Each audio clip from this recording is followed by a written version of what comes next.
fastest lap so far.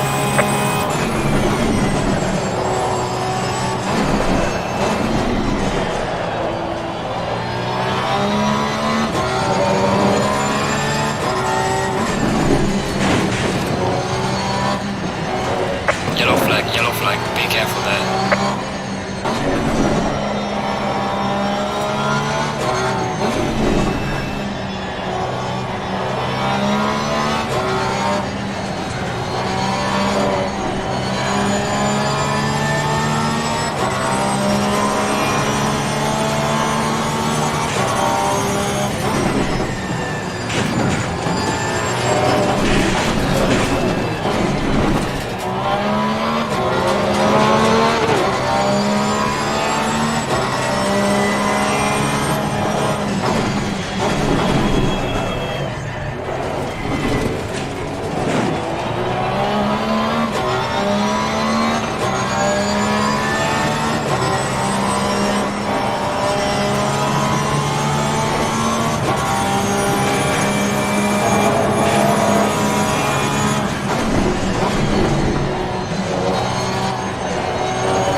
Yellow flag, be careful.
Pressure almost on the left rear.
Car on the right.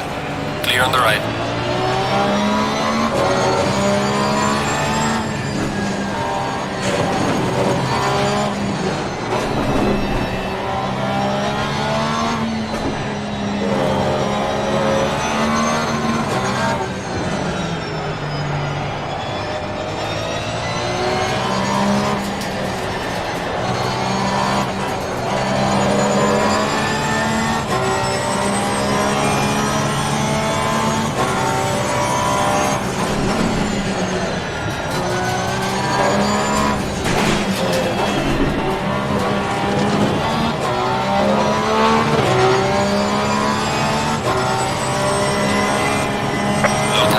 Stay clear of the curbs.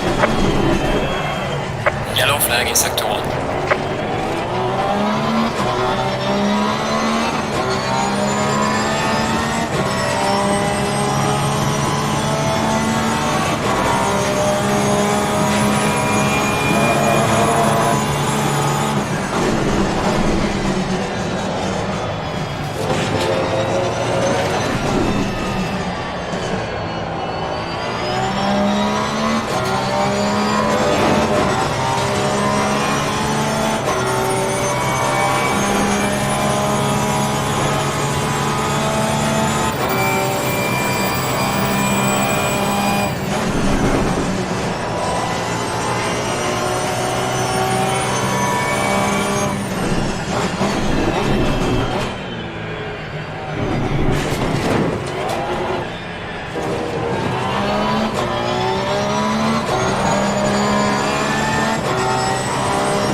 Clear on the left.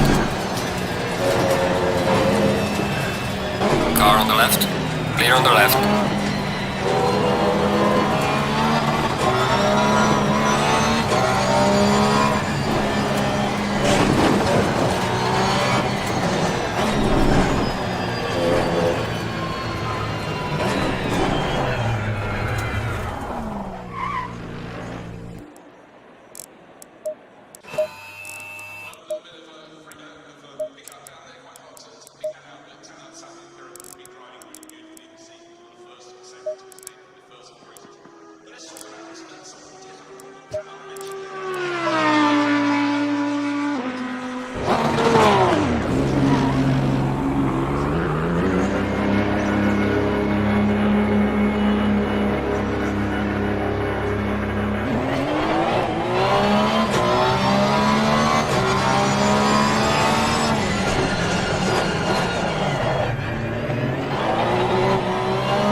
Yellow flag ahead, be careful.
Car on the right. Clear on the right.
sector 2.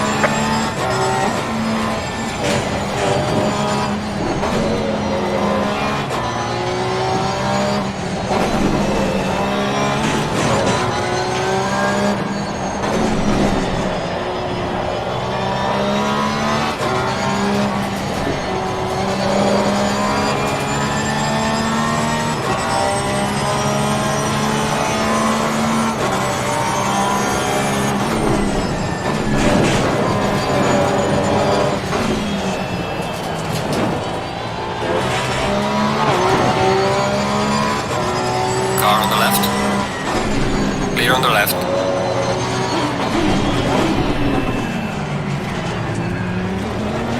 Car on the right. Clear on the right.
sector 1.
Yellow flag ahead, be careful. We've got some light damage on the front of the car.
Yellow flag in sector 2.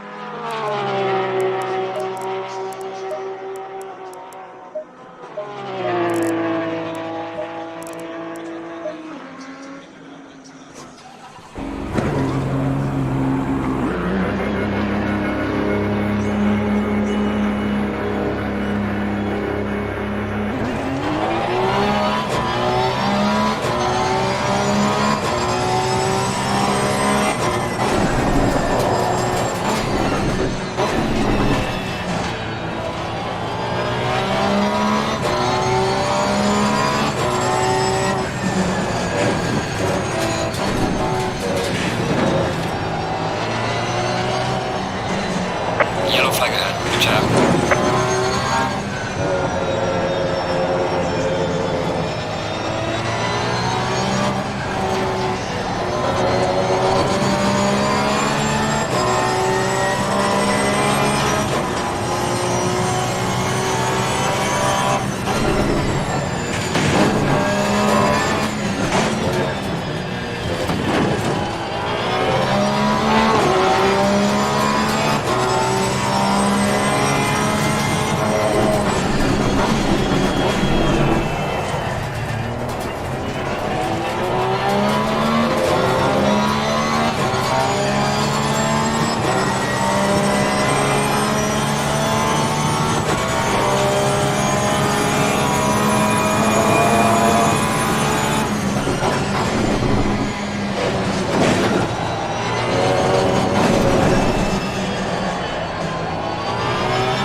Yellow flag ahead, watch out in front.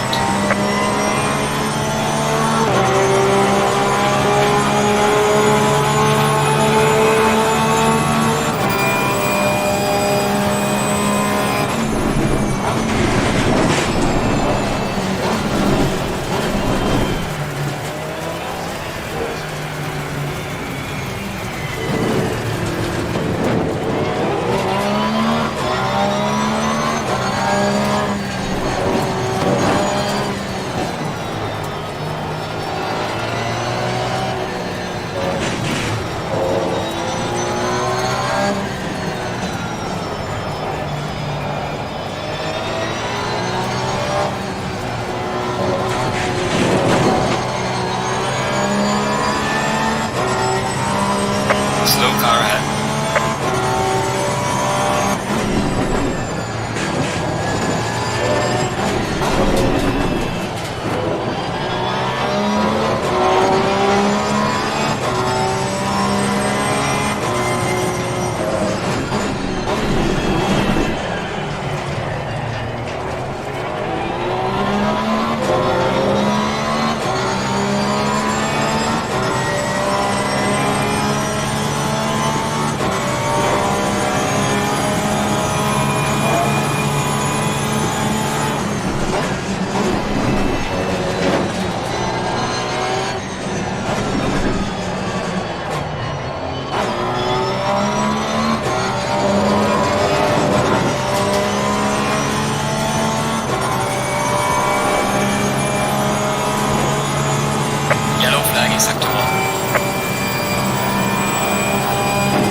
Slow car ahead.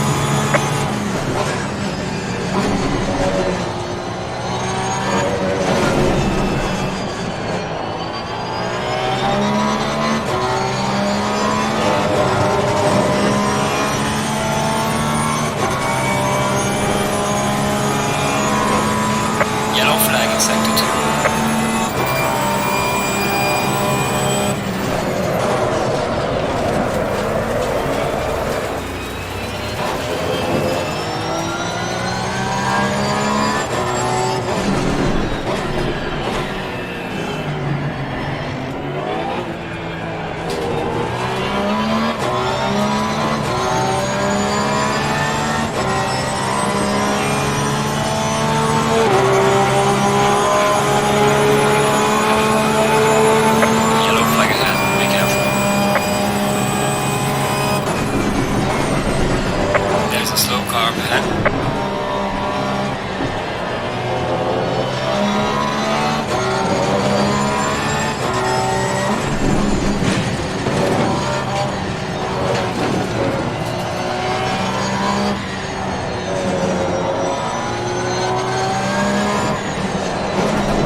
Car on the right. Clear on the right.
Clear on the right.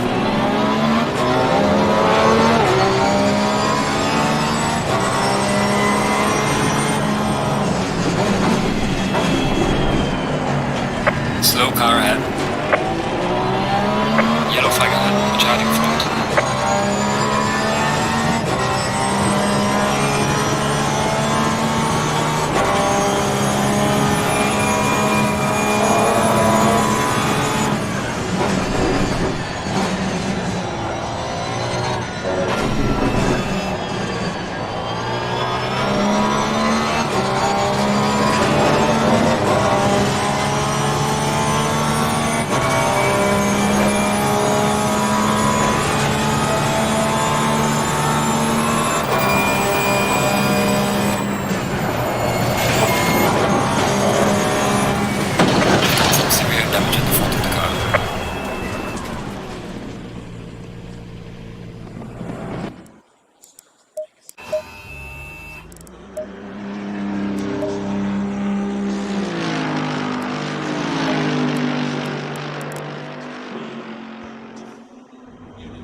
flag in sector 3.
Yellow flag ahead, be careful.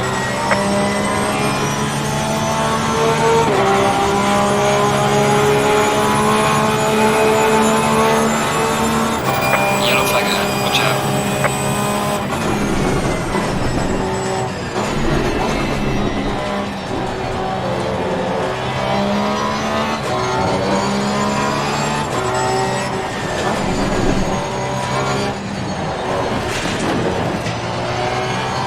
Yellow flag in sector 3.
Right, brake hard, swing left, but not really an opportunity to challenge there. Still keeping an eye to the lead gap. Philippa Mokwida now 4.6 seconds up the road from Kelvin Chen. Leah Rose third, and Ryan Houlihan, his McLaren, not evincing the same pace as the similar car of Mokwida is. It's worth kind of giving a shout out to Legion Racing because they No time pressure. Stay clear of the one of coast. the professional teams in sim racing over in Asia. With Maulana as part of their team, Luis Moreno and Mohamed Ali, they really do kind of lead in terms of whenever I was looking for sim racers represented in the Asia region, their name always comes up. Ferris Stanley finally bailed out of being held up by Zen. Let's see where he comes back out of those who have pitted. At the moment, still Lawrenson leads that group. He actually leads by a decent margin now over it. And Terry Rater has been given a drive through for an unsafe rejoin on lap 12. Now, was that a rejoin from a pit or was that a rejoin from an incident? Either way, he has been issued from race control with a drive-through penalty. Well, he was in the pits a couple of laps ago, and a couple of laps ago could have been lap 12. So I don't know how you can unsafely rejoin pits unless you literally go across the white line, in which case that should be a drive-through penalty, but that would be crazy. Yellow flag in sector 3. To look back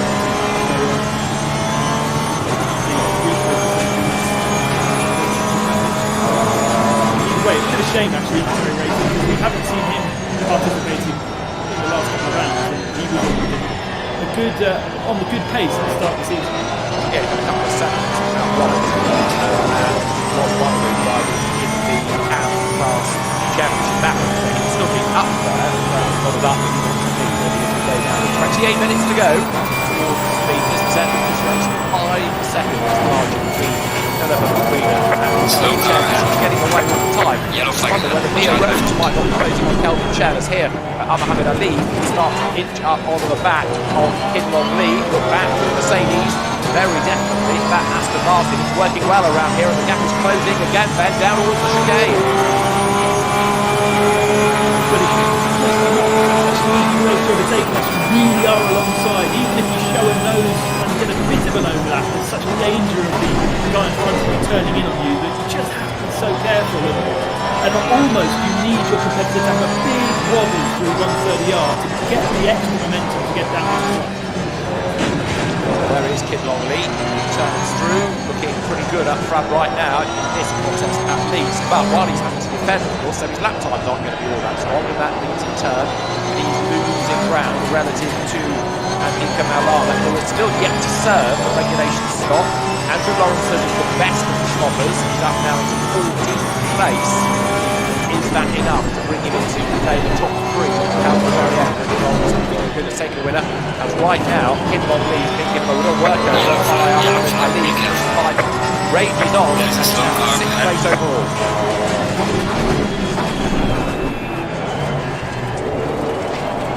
So Lawrence is still holding on. Actually, as I said, that gap to the best of the pit stoppers has extended. Interestingly, at the moment we're seeing Fantastic out ahead of him now.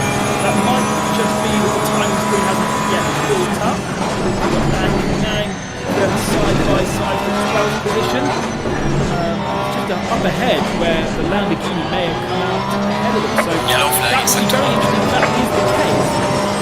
Now Banks means it's moving further down. It's trying to just take a little while to correct itself. So it puts Lawrence back ahead. But he had a good advantage over Ferris Danny, and that was actually Lawrence getting past. Right now, 11 planes overall. And down goes the Nissan. Go for the car if you like.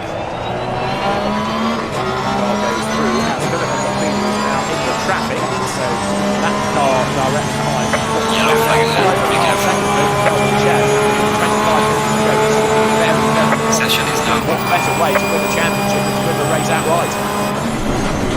Proper dominating performance as well. Obviously didn't get the best out of qualifying to find herself in the second row of the grid, but as soon as she hit the front, her pace has been spellbinding. She's lap after lap one of the only people to be in the 159s. Every so often, Kelvin Chen and Mia Rose are able to get into the 59s, green light. Go, go, go. but Akita is so consistently inside the 59s. And as you say, extending the advantage at the head of the field. Now she just needs to make sure she picks at the right time. But for the moment, right here, the traffic ahead of her, there is none. Yeah, clear road, so the lap times are good. Raleigh has pitted in the meantime as lower down the order there. Now in the Lexus Athlon, the latest driver is 25th, going after Isaac Norman with the Cousin Motorsport Nissan. Great boys, both of those cars, mate. They make Lexus there. Top 10 now, 911 Porsche, working its way forward. Not to parts like others serving their pit stops, but in other words, a lot yet to shake out of this race. I think you don't see that Lexus very often in real world. It's kind of a rarity, like the Honda. Car on the left. Wide over the curb, comes now down to the Cascade Triangle. Clear on the left. 4 minutes still on the clock, making himself close, but not quite close enough to allow a real push for position now. Now where is Maulana? This is still pressing on and getting himself now further up that top 10 until the obligatory pit stop comes. But I guess he'll try and leave that right to the very end of the race, won't he? Houlihan comes into the pits, so that's fourth position, making a decision. Now he came into the pits about 10-11 seconds back to Akita, as a leaf also joins him. Now this will be more interesting to see where Houlihan falls in and see how much Lawrenson has managed to pick up in terms of pace. I think Lawrenson is still going to be, ahead of him, so it will very much put him in contention. Maybe not for the victory, but at least for the top three. And what they need to do to the cars as the race wears on, is there any change to an engine map that we know of, as the temperatures rise, or pretty much go at the same pace on the same settings all the way through? I think the same settings, absolutely. Maybe we're not changing tyres, so we're not changing the tyre pressure.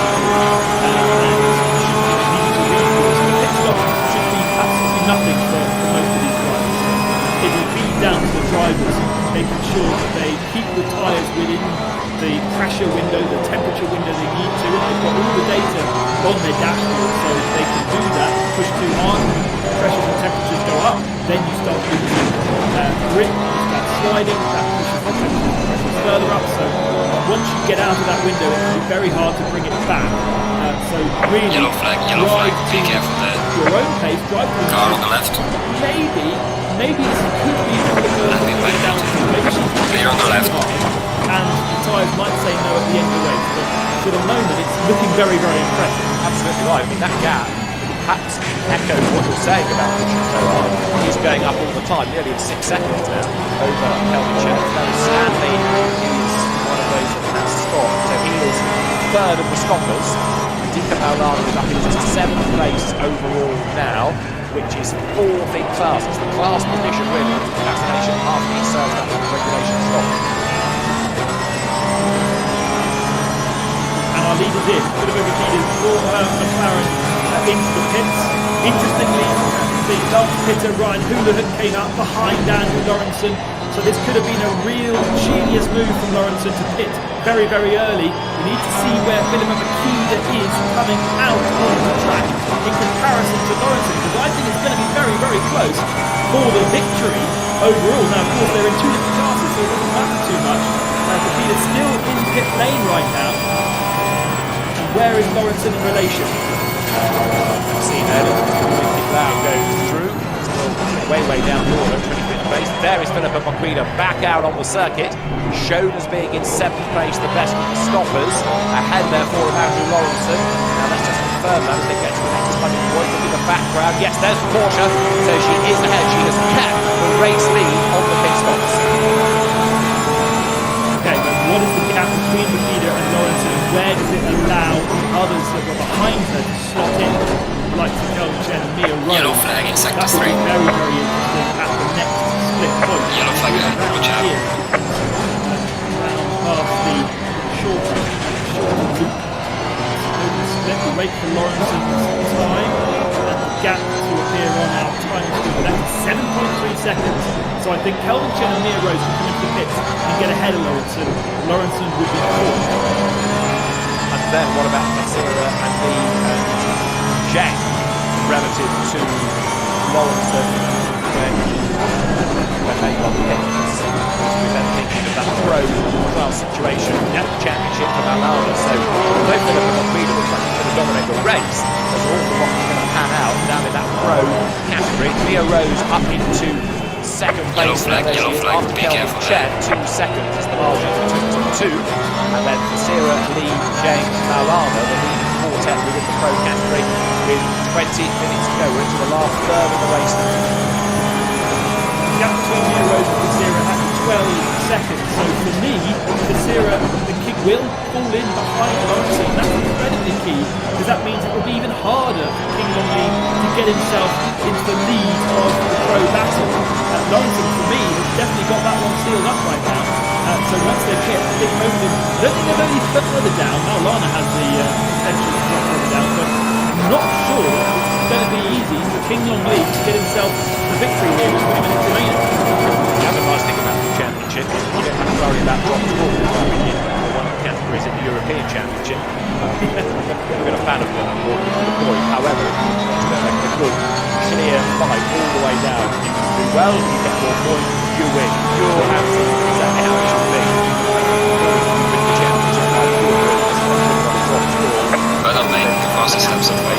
Now, right now, Andika Maulana has walked up to Yin Zhen, but has got himself stuck, and this means that he's losing pace, which he can ill afford to lose, Ben, relative to the pit stop. Well, remember, it was Yin Zhen who had a nice queue of cars behind him early on in the race, with Ferris Stanley being one, and eventually they've all bailed out of that battle and all gone into pits rather than being able to actually pass on track. Now, Yellow flag in Maulana sector looks like 3. he's got a lot better pace than Zen, so it might be easier, and Zen just runs a little bit wide for the first part of the spoon curve. It's Ferris Stanley under attack, on contact as well, and into the wall. Unlucky for Ferris Stanley. Well, he might be able to rejoin from there, but he dropped him down. Remember that he was coming into this race fourth in the AM category, so that's bad news for him as far as the championship is concerned. And also Muhammad Ali may well have a case to answer out of all of that. He may well be judged for the aggressor, the guilty party. So, the leading stopper remains Philip Makeda, although actually, look at Andrew Lawrenson, he's a little bit closer. Over 7 has now come down to 6.5 seconds. So Lawrenson is not giving up, is he? As Maulana now pits, this is the regulation stop to get him out of the traffic battle. Yep, sensible thinking from Maulana. Knew that he was losing too much time behind Zen and brings himself into the pits. That's the right moment to do it. How many cars is he going to drop back? And we're not really concerned about the guys with the red numbers, it's only the white numbers as to how far he will fall behind. And I think he may fall behind 3 of them. He might be kind of the likes of fantastic. But in terms of the points for King Long Lee, I think he can still, Maulana, be within enough points to take the championship, even if it's going to be a difficult one to take victory. Yellow flag, Yeah, yellow there he flag. is. Be He careful. joins Maulana back out, so he will be ahead of Ali. Puts him into 10th place Well overall done, mate. now. That's on fastest lap. And Andy Gann ahead of him Gann being a driver within the pro category. So right now, that's going to put Maulana 3, 4, 6. He's going to gain a place back. So that's going to put him 5th in class for 87 points. And Kim Longley 2nd for 76. Maulana has still done this. Yeah, absolutely. And I think by doing this in this way and crucially getting ahead of Ali, he's going to be able to get enough pace in to jump Zen when Zen comes into the pit. So he'll jump another position thanks to that. Probably not able to get ahead of the two leading Mercedes in the pro category, Kim Longley and Sirrett. Interestingly though, Kim Longley just doesn't have the Yellow flag in sector 3. He hasn't been able to even really keep up with the Sirrett. Whether that's down to the fuel map they're using, and maybe he is being a bit behind on his tyres. This is the moment where we start to see that with 15 minutes remaining. But for a man looking back in the championship, because he hasn't actually taken the victory to second position, it's not a big dominant performance. So we go back on board with Maulana. Just take a look at that small number 2 beside the gear changes. That means that he is still in lap 2 and unable to use all the power of that Mercedes to keep enough fuel to the end. So this is on board with Maulana down towards the chicane. You see him going down with the gears and turns right, rattles over the curb, swings left, now back onto the power. Bits of concern. Penalty got and the regulation got. Now the good news is he can run to the end of the race. The target for him on the racetrack is Rahul, who's just about to be in the distance. He's 3 seconds back. He's got 3 of his class rivals all needing yet to make a stop. He might even be able to jump all 3 of them with his natural pace. Let's find out. But right now, Charles Basira, who's flattered to deceive really all season, hangs on to the class lead. The best that Charles Basira has had all season is a 7th place overall. Kim Longley, well, he's also been a driver to get Yellow flag ahead. but he's been consistent with nothing else. Right now, Andy Gann has an attack from Vitality. Pace at the front is not particularly good right now. Calvin Chen and Mia Rose are not really lapping that fast, probably because they've got traffic, but that is going to give more good news for Filippo Makeda, who at the moment is 6th, which is the best of the stoppers and has a 6.2 second advantage over Lawrenson. So now into the pits. Is that the lead coming to the pits? No, that's Calvin Chen. Captain Chen. Ah, yes, of course. So Calvin Chen, the race leader, maybe that was one of the reasons why they've been dropping time, because Chen was busy defending. But now he comes in, so Mia Rose now is the race leader until she does her regulation stop. She hits Yellow flag in sector 1. Mistake up to the so-called anti-bank curve. It's like 25 seconds now. Mia Rose ahead. Push. Gain of pace maybe when she returns to the stop. Andrew Lawrence in the meantime is in 7th place overall, the 2nd of the stoppers, and although he's got the gap down a little against Philippa Monfrida, talking hundreds of the best 10s rather than anything else. This is a man that really should be in the fight for the championship, but having missed a round, unfortunately wasn't able to. Porsche versus Porsche. Lawrenson on track, round the outside and ahead. Wow, Calvin Chen. So actually, it's going to be very, very close for Mia Rose is going to lose out as well. So Lawrenson is going to find himself in P2 by the end of this. P2 possibly.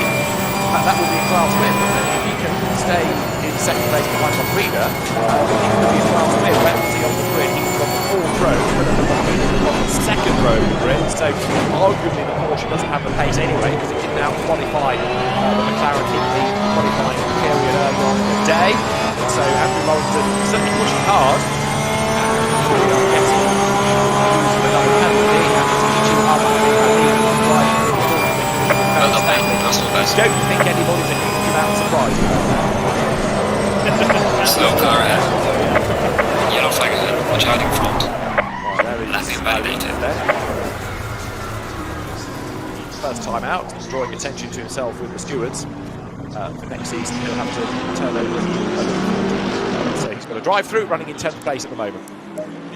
On form today, Until it's the end of the season. Right, Mia Rose has pitted then. Race leader comes in. This is going to be fascinating now to see how far she drops down the order. Not going to be a huge amount different to when we had... Oh, actually, we've got Kinlon Lee also in the pits as well. We saw Kelvin Chen only in the pits one lap ago, so trying to do the overlap or the undercut is not really necessarily going to work. Here is Chen behind Lawrenson. Well done to our directors for picking that up. Here comes Mia Rose coming out of the pit lane. And actually, how has she done that? She's going to have a huge advantage over the two Porsches. The Porsches now exit the final corner. You'll see them at the top of the screen, but unless... I don't understand how she's got that much an advantage over Kelvin Chen. She's actually jumped Chen and Baquida. She's ahead of Philippa Baquida. So oh, wow. She's now effectively the race leader because the two ahead have yet to stop. So, yes, that's an extraordinary situation. Either that was an absolute demon stint when she was in the lead and had clear road around her, or discuss something has happened in the pits, because that has been an absolute blinding stop for Mia Rose to jump everybody then that has already served the regulation pit stop and come out as the race leader with 10 minutes on the clock. Rattles over the curb and bounces out wide.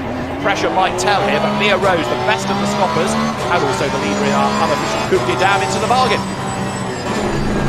Can't work that out because in theory all the pit stops should be exactly the same unless people have been taking a splash of fuel here and there. But everything made sense up until the Aston Martin went into the pit. I cannot understand how she's managed to do. I mean, what kind of advantage she's managed to find? Yellow flag, be careful there. Over Baquida since Baquida picked Yellow flag in sector 3. Kind of advantage before the pit stops. And Baquida's not exactly leading traffic. She's not been held up by slower cars.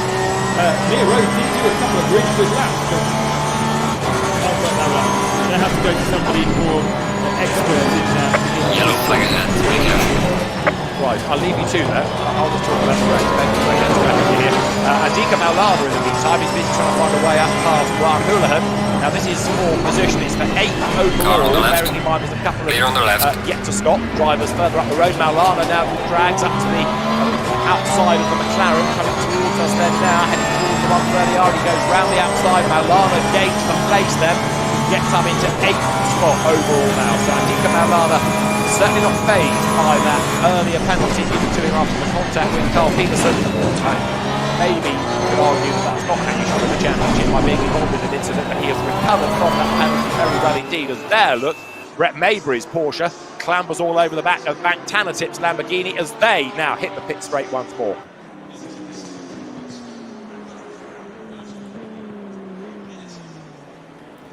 So we just got Thesera to come into the pits then. I suppose that gives Kinlon Lee the opportunity to jump him as they're now on different parts of the track.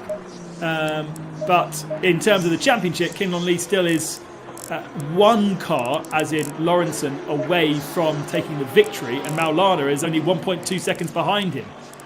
So really, it's still advantage Maulana by a long shot. Can I ask you another question about the simulation within the game itself? We started at about 5:37 a.m. and we're now at 7:22, so you don't presumably therefore have to simulate real time, minute by minute. You can fast forward the clock a little bit for different conditions. Absolutely, so you can choose real time, as we have done for most of the season, but the opportunity, we thought, we were trying to have a dark start going in through the sunrise into the morning, and to do that you can select ×2 or ×4 real time, and so that's why the clock is a bit faster than us. We haven't just lost an hour of our lives somehow. Right, I was getting concerned about my watch, that's all. Right, so that explains it. We've got 7 minutes, a real 7 minutes of the race to go, as Baquida and Lawrenson are separated by 7 seconds again. There is the recovering Ferris Stanley down in 15th after that contact with Alif, who has yet to serve the drive-through penalty. So good squabbles rage on all the way down the field, although Alif, you've got to say, is being a little bit reluctant to serve this drive-through right now. 7 minutes are on the clock, and Mia Rose effectively the race leader, but we need to see those other two Mercedes where they're going to end up once they have served the stop. Another one that's yet to serve that drive-through is Ralahi. That's been on the screen for quite a long time. I'm not sure in the regulations whether they have to do it within 3 laps, but Alif now comes into the pits. Generally in real-world motorsport you do, but obviously, in the world of sim racing, we can do whatever we like. We are not constrained by anything. So some rules can be a bit different. Kind of what I love about sim racing is the opportunity to innovate and play with something different, like this opportunity to have a pit stop without actually needing to change anything. You wouldn't really do that in real life, but in the sim world, it just has really spiced up these hour races and given us an extra thing to think about and talk about. That takes me back to 1980s club racing, where you get out the car, run round and get back in again in some of the mini enduros. Now, Andika Maulana here has caught his championship rival. So, not only is Maulana looking to win the title, he wants to secure it by getting ahead of Kin Long Lee. There was a 10th between them at the last timing point. Maulana now comes up to the outside, and he is right on the tail of Kin Long Lee. They are fighting here for 4th and 5th in class. Maulana is on target to win the championship, but he wants to make sure that he is as high up the order as he can possibly be, and to do that, he wants to get past Kin Long Lee, who will go through the championship winless. Now, Ralahi, who has yet to serve his drive-through, has been given a stop go of 30 seconds. There you've got the Mercedes going through. Yeah, so he did go into the pits and serve his drive-through, and I think that stop go is for him speeding in the pit lane. Unfortunately, he's just collecting and collecting and collecting. Now, Maulana...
needs to be incredibly careful here and make sure this is a...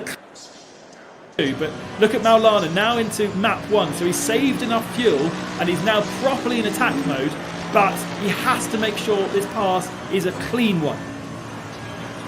And he's got 4 3/4 minutes in which to do it.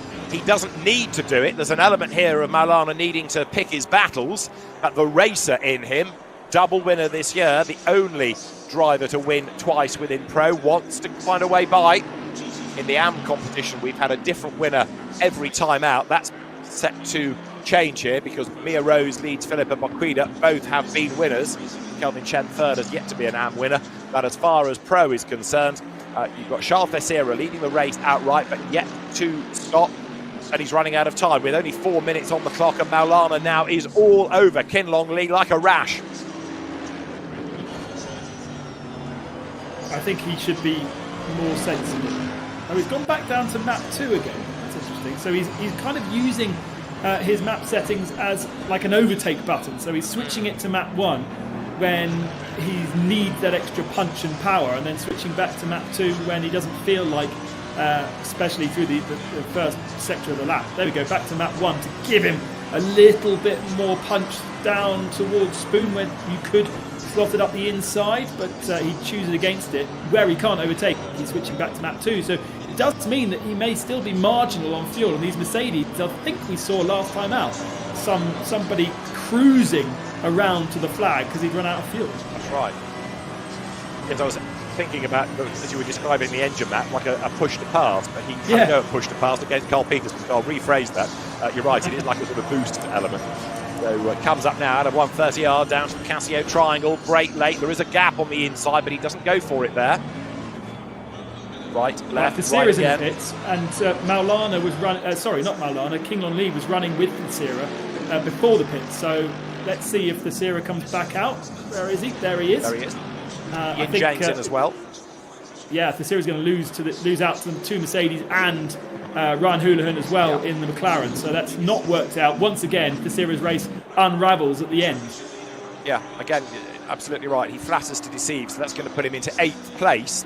And also, it will now confirm Maulana 3rd in class, Lee 2nd. Andrew Lawrence is going to win Pro, seemingly make the point for the last time. That's enough to give Maulana the championship.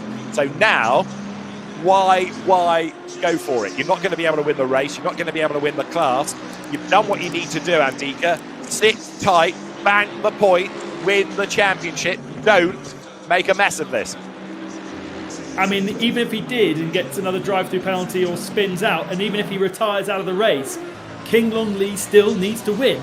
And he's not going to do that because Lawrenson is strong ahead in his own piece of track. He does have Kelvin Chen 1.7 seconds back from him, but they're in different classes. So Lawrenson can be very, very kind of secure in his position, and King Long Lee's not going to touch him. So we saw Lawrenson take a victory, I think the first round of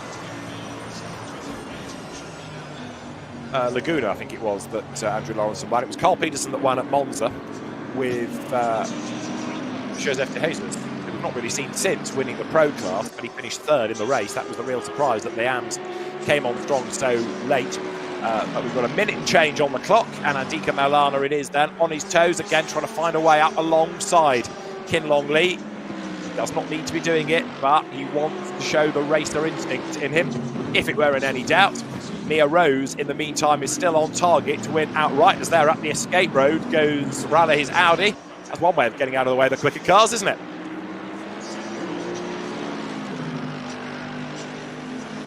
On to the last lap then now for this battle in Pro, and it means that Mia Rose is already around the last lap, and not only has she got ahead on the pit stop to Philippa Bocquida, but has maintained that gap, 2.4 seconds. Last lap of the race then, and we now need to start looking at how this is going to affect things within the championship. Mia Rose for a win in the class, Philippa Bocquida 2nd, is enough to give Philippa Bocquida the AM championship, and Andika Maulana on target for the Pro championship.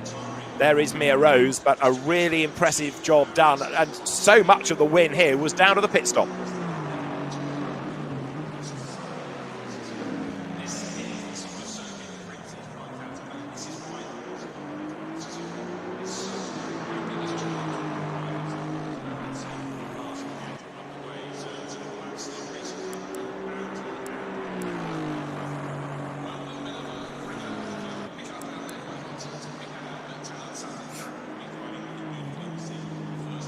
So there is Mia Rose turning through, and the Aston Martin looking good for the win.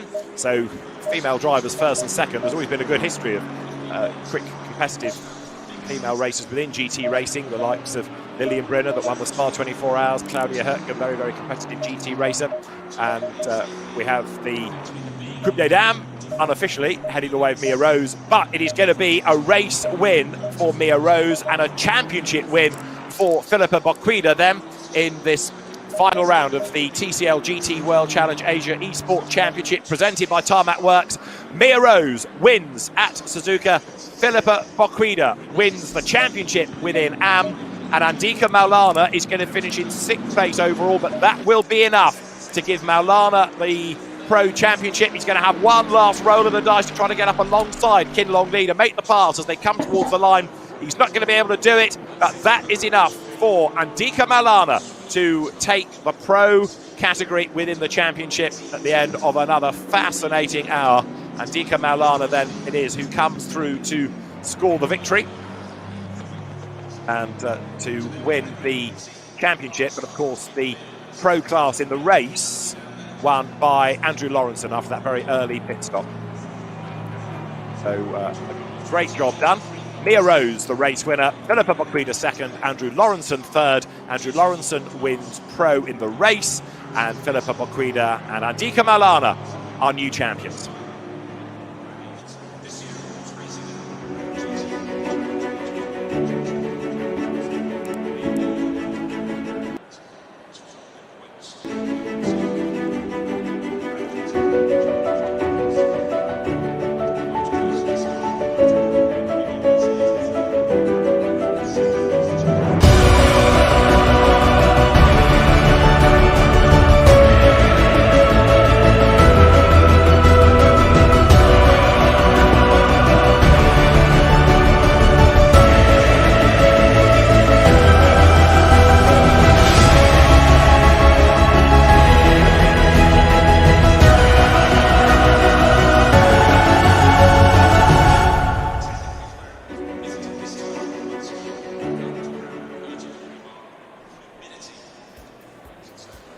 What an exceptional first opening race of finals day for the TCL GT World Challenge Asia, presented by Tarmac Works. Ben Constanduros alongside me. Incredible racing, and Maulana made that a little bit more difficult than it needed to be, but a great end result. Yeah, absolutely. At the end of the day, Kinlon Lee just didn't have the performance of Maulana, even with all the various issues that Maulana had. And obviously driving a Mercedes that was never going to be the ultimate car for that particular race with its fuel issues. But he did enough. I was a bit worried at the end that he was going to be a little bit too aggressive with Kinlon Lee and we might see another penalty. But thankfully he kept his nerve and calmed his excitement, as we've seen in the interviews. And yeah, did enough. We've got Kevin C at the head of the championship, ahead of Billy Calfung Low. This is going to be another incredibly tense race. We've seen so far this season in Pro and Am of the real drivers some interesting racing out on circuit. We've seen contact, we've seen fights between different cars at the head of the field, so anything could still happen over the course of this next 60-minute race. If we look at the pro driver standings, Division Padayache, that had such a strong start to the season, leads the championship by quite a considerable margin over Melvin Moe behind. But again, just reiterated, the real drivers, these are not seasoned esports sim racing professionals. They do this for a living in real life, Ben, and because of that, the skills transferring well into the virtual space, but it still opens up an element where anything could really happen. Yeah, it does always provide us with great entertainment and just a little bit more variables within the whole field, to be honest. The guys at the front of the field, though, they're pretty close to what we've just seen from our sim competitors, but the guys a bit further down do certainly struggle somewhat. Interesting note, Aaron Borg, who actually I think was on pole the last 2 rounds of our championship, not here. He wasn't, I don't think, able to get part of the championship battle anyway, but he won't be taking part today. No, unfortunately not, and of course we couldn't interview them for that same reason, but we did speak to Rudy Dietrich. He's the head of BMW Motorsport eSport, to talk about his impressions of the world of virtual racing. Hello Rudy, thank you very much for joining us today. Now, you're head of the BMW Motorsport Sim Racing Department. What exactly does that entail? Well, we are approaching sim racing from a really 360-degree perspective. So we're trying to get the cars that BMW Motorsport operates in reality also into lots of platforms. And we're trying to participate at events, have our own events executed, also develop hardware. So lots of stuff going on. Fantastic. Now, sim racing is becoming increasingly more popular. The growth has been exceptional. What does that mean for BMW Motorsport, and how interested are you in being involved in this series? Well, for us, we identified sim racing as an equal pillar within our motorsport program, and we really treat it like any other category that we are participating. So for us, it's a serious pillar in our motorsport program. And hence we're also using all our assets and resources to contribute and participate. Fantastic. Now, the TCL Asia Esports Series has been incredibly competitive so far. How important is it to BMW to be represented in the Asia region and worldwide through a medium like sim racing? Well, BMW is an international worldwide brand, and therefore also we want our motorsport program to be present all around the globe. And I think it's a very, very good championship, and it's as you said, it's really growing and increasing popularity. So it's really good to be there and have fans all around the world to cherish and appreciate the BMW M cars. Fantastic. And final question from me. Is there anything exciting happening with BMW Motorsport in sim racing going forward that you can tell us about? There's a couple of announcements coming very, very soon around these days, and beyond those announcements, which I can't talk about too much yet, I can assure you that we will keep pushing throughout next year and have multiple, probably reasonably impacting news to come. Fantastic. Brilliant to talk to you. Thank you very much for your time. Pleasure.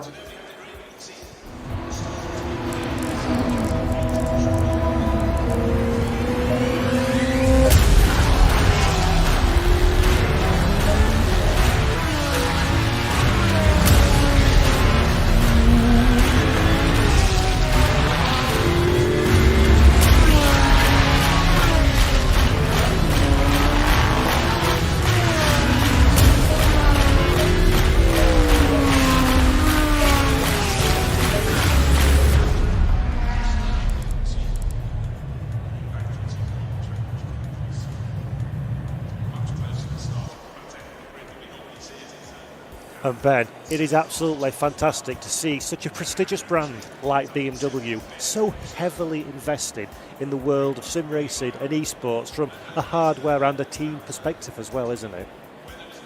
Absolutely, really interesting approach from BMW. They announced a couple of days ago that they're supporting 4 different teams within sim racing, so they'll have their own subdivision, with G2 Esports being their focus for ACC. They're also going to be running a competition, a hot lap time attack competition on ACC over next year as well. Really cool to see them kind of looking outside of looking at ACC as a platform to participate with. And of course, they have their massive Sim Racing Live event, which happened actually on Saturday.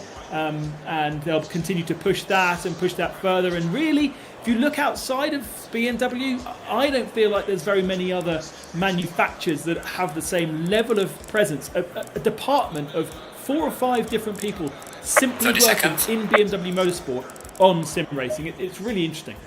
Yeah, it's fabulous to see. And of course, we've got BMW represented in this series as well. So let's have a look at the entry list of who's going to be taking part in the Real World Pro and Am sim drivers for this upcoming round. Once again, we've got a collection of names that you will recognise, hardy viewers of previous races from this series, including Dan Wells in the Lamborghini. Single file. Showed a lot of pace in Dan. He's not in championship contention, but he's certainly due to be one of the front runners in this upcoming race. Our championship contenders are all present, apart from, unfortunately, Aaron Borg, who cannot make this round for personal reasons. And we've got a few drivers that you'll recognise from the world of Asia Region GT racing. There's some former World Touring Championship drivers as well. And big names that we've seen competing. Low tire pressure, stay away from curbs. And then, this is the very final runner. It's fair to say, week on week, we've seen an improvement in driving standards, but arguably, Silver's excellence Super is going to be the biggest test as well. They know it from the Championship Cup, and they know it from racing there for real. You know, these guys haven't had to do any real racing over in Asia. Unfortunately, it's been difficult to run the GT World Challenge Asia Series this year, whereas the European season pretty much ran to the eventual plan. And so many other championships have been able to run, but so the Asia region has really mixed down on the competition, and therefore all of these guys are using this, treating this like they would have done real world competition, enjoying the competition. Fantastic, thank you very much, Ben. So, for one final time, the race is about to begin. Over to Ben Constantiouris and Mr. David Addison. No racing then.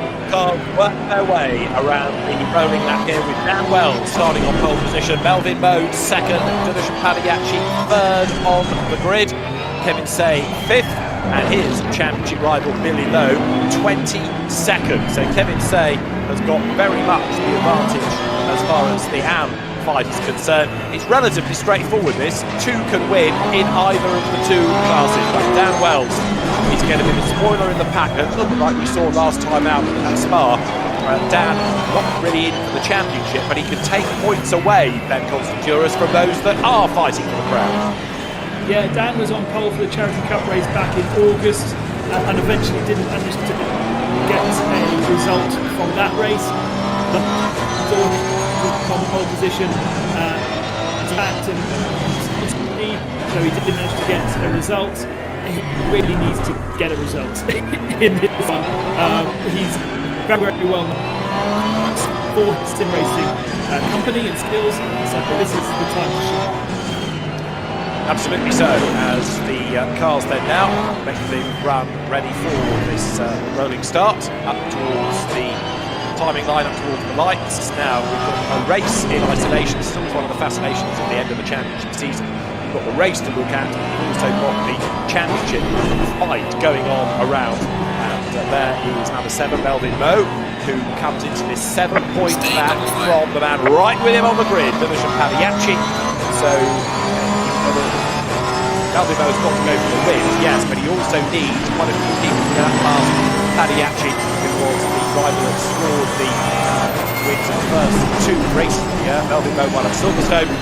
Really is going to be very interesting indeed to see how it pans out between those 2. Now we are at 5:45 local time within the simulation, so it's cooler temperatures and the light will improve. Of course, track temperature will go up, and guys are talking about how driving standards have been improving amongst our real racers. Well, let's see if they are famous last words.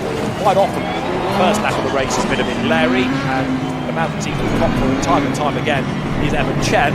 Fingers crossed he can keep out of trouble this time as they come up towards the Casio Triangle and we get set to go racing. This final round of the TCL. Well, I was just thinking that, yes, hoping that wasn't really a big issue, that it was going to be more the way drivers' internet was working, but I think now they have got themselves. Green light, give it all you got. The last round of the TCL GT World Challenge Asia Esports Championship presented by Tarmac Works about to get underway. Dan Wells on pole position, with him at the front Melvin Moe, Delusion Padiachi, and then on the outside of the second row, Louis Prett ahead of Kevin Say, Matt Solomon, who went so well with Taker. Then you've got the Font brothers, Sean Tong ahead of Mother Jasper. Car on the right. Kang Ling lines up line, then Clear on the Chen right. is 10th. They make the run up towards Yellow flag the ahead. rolling Watch out. start now. Dan Wells on Box is pole left, position we for the have to repair the car. Lamborghini. He's a little bit in advance of the rest of them. Is the race director going to be happy with that? Let's see, because the lights now go green and we go racing. Melvin Moe straight away moves across to defend from Delusion Padiachi, and there's contact in the background with 2 cars, 3 cars involved. And on they go. Dan Wells hit the front, and Padiachi has dropped to place, has he not? Because Louis Prett up round the outside of him, so the Ferrari goes first.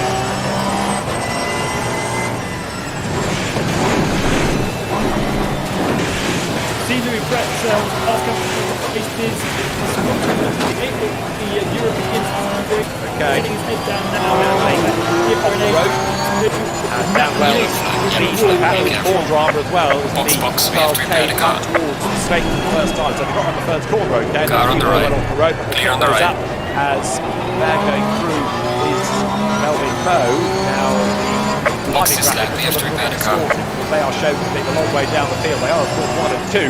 So nothing strange has happened within the system. Up they come then towards the front corner, and Melvin Moe trying to get away from the opposition. But Padiachi has dropped back into 5th place.